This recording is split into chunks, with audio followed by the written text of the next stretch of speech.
Hai pelajar, saya Cikgu Kartik, Guru Pengajian Perniagaan, Pusat Tingkatan 6 SMK Tinggi Setapak, Kuala Lumpur. So, Cikgu nak bincang satu lagi bahagian dalam pengeluaran, iaitu bahagian yang ke-11. So, kita masuk ke bahagian kedua terakhir, iaitu kawalan inventory. So, setakat ni kita dah bincang tentang kawalan kualiti, perancangan pengeluaran dan juga pengenalan pada pengeluaran. Okay? So, kita pergi kepada bahagian yang keempat, kawalan inventory. So, untuk hari ini, kita akan bincang apakah maksud kawalan inventory, sistem kawalan inventory dan kepentingan. Dan bahagian kedua, kita akan bincang apakah jenis-jenis inventory. Iaitu ada 3 ya, bahan mentah, kerja dalam proses dan produk siap. Ini merupakan fakta khusus. Okay? So, apa dia kawalan inventory? Kawalan inventory maksudnya kita nak pastikan stok bahan mentah ni sentiasa mencukupi. Okey, bahan mentah ni sentiasa mencukupi dan bahan mentah ni diuruskan dengan baik. Okey, supaya kita boleh gunakan bahan mentah ni dengan sempurna. Okey, dan memenuhi keperluan dan permintaan untuk tempoh tertentu. Jadi inventory merupakan perkara yang sangat penting dalam pengeluaran. Jika ada gangguan dalam inventory, ini boleh mengganggu proses pengeluaran barangan kita. Sama juga, katakan kamu ada sebuah kedai runcit atau pasar raya, ini pun penting. Inventory ni kena pastikan sentiasa mencukupi. Kalau kita ada stok inventory yang banyak, mungkin menyebabkan kerosakan. Kalau kamu beli sedikit, bila pelanggan minta barang tak ada, jadi pelanggan akan lari ke kedai lain. Jadi kawalan inventory ni sangat penting supaya boleh digunakan dengan sempurna dan memenuhi keperluan dan permintaan untuk tempoh tertentu. Okey. Okey, sistem kawalan inventory ni ada 2. Satu, sistem kawalan inventory selanjar atau dipanggil perpetual inventory system. Perpetual inventory system ni kita sentiasa update, okey, kemaskini rekod inventory kita. Jadi bila ada penambahan, kita akan update. Bila berlaku pengurangan, kita akan update. Jadi kamu ada maklumat yang terkini tentang inventory. Jadi kebanyakan perniagaan dia menggunakan kaedah selanjar. Okey. Contohnya macam pasar mini. Okey. So pasar mini dia guna barcode kan. Jadi bila kita beli suatu barang, dia akan scan barang kita. Bila scan, komputer akan terima maklumat. Contohnya kamu beli ubat gigi.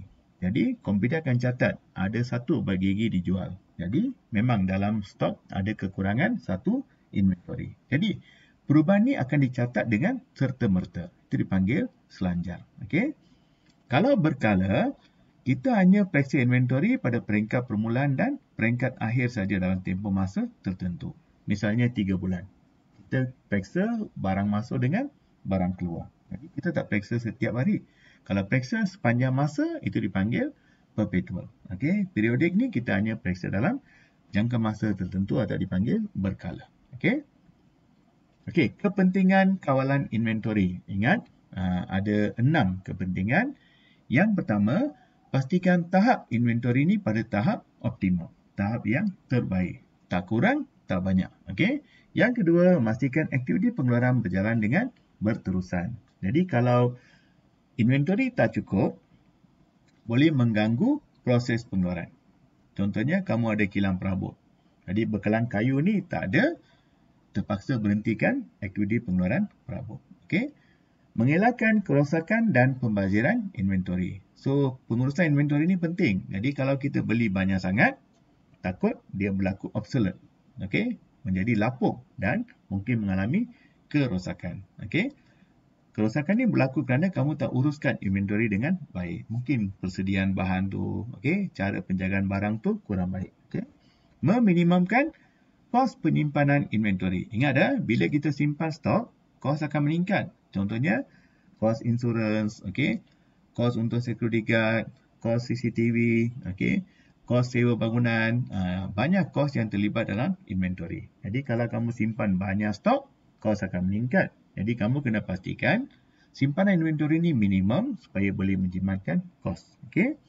Memenuhi keperluan pasaran. Jadi bila pengguna perlukan barang, memang ada stok. Okey. So boleh memenuhi keperluan pasaran ikut keperluan. Okey. Menstabilkan harga barang, iaitu harga tak berubah dengan banyak. Bila harga berubah, bila berlaku lebihan atau kurangan.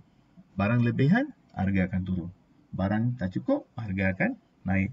Jadi, Inventory ni macam satu empangan. Okey, kalau kita berjaya uruskan inventory dengan baik, macam bekalan air kan. Kamu dapat bekalan air berterusan sebab sistem pengurusan inventory yang baik. Okey, kalau tidak, kamu hanya dapat air bila berlaku hujan. Kalau tak ada hujan, tak ada air.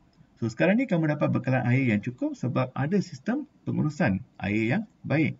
Barang pun sama. Jadi kalau kita uruskan inventory dengan baik, so harga menjadi stabil. So ingat formula dia akad. Okey, akad maksudnya S ni refer to harga, A refer to activity, K refer to keperluan, kos dan kerosakan. Okey. So ini antara keyword yang kamu kena ingat untuk kawalan inventory. Okey. Okey, jenis inventory dibagi kepada 3 atau jenis stok. Satu ialah bahan mentah. Okey, jadi kalau kita pergi mana-mana kilang, kamu akan nampak ada 3 jenis inventory. Okey, bahan mentah itu sumber semula jadi yang akan digunakan dalam aktiviti pengeluaran. Contohnya kalau kita ambil contoh perabot, kayu yang digunakan dalam aktiviti pengeluaran perabot dipanggil bahan mentah. Kerja dalam proses atau work in progress, yang ni barang yang masih dalam proses pengeluaran. Okey, belum selesai lagi. Okey, masih dalam proses pengeluaran, we call that kerja dalam proses atau work in progress. Okey, contohnya pintu almari dianggap sebagai kerja dalam proses. Belum dipasang untuk dijadikan almari. Almari ialah barang siap. Pintu almari kerja dalam proses. Okey. Produk siap maksudnya output akhir daripada proses pengeluaran yang tersedia untuk dipasarkan. Contohnya, meja makan yang telah siap dibuat dan sedia untuk dipasarkan kepada pengguna. So, we call that produk siap. So, ada 3 inventory ya. Bahan mentah, kerja dalam proses dan juga produk siap. Okey, contoh soalan. Berikan maksud kawalan inventory dan nyatakan 3 kepentingan. Berikan maksud kawalan inventory, itu pastikan stok mencukupi supaya aktiviti pengeluaran berjalan dengan lancar. Apakah kepentingan? Recall balik akad. Okey, stabilkan harga, kawal kos, okey. Aktiviti berjalan dengan lancar, okey, ingat keyword, okey. Alright, uraikan 2 sistem kawalan inventory. Ingat lagi, ada 2 kan? Satu selanjar, satu lagi berkala. Okey, berikan satu uraian dan satu fakta dengan satu uraian. Nyatakan 4 kepentingan kawalan inventory kepada sebuah syarikat pengeluaran perabot. Okey, 4 kepentingan kawalan inventory kepada syarikat pengeluaran perabot ialah guna yang akad tu. Okey, iaitu berkaitan dengan kos, okey. Lepas tu berkaitan dengan aktiviti berjalan dengan lancar, okey. Lepas tu berkaitan dengan harga, okey. Ini antara keyword yang kita boleh guna untuk kepentingan kawalan inventory. Okey. Jelaskan 3 jenis inventory untuk sebuah syarikat pengeluaran pakaian sukan. Apa dia? 1, bahan mentah, kerja dalam proses, produk siap, kaitkan dengan pakaian sukan.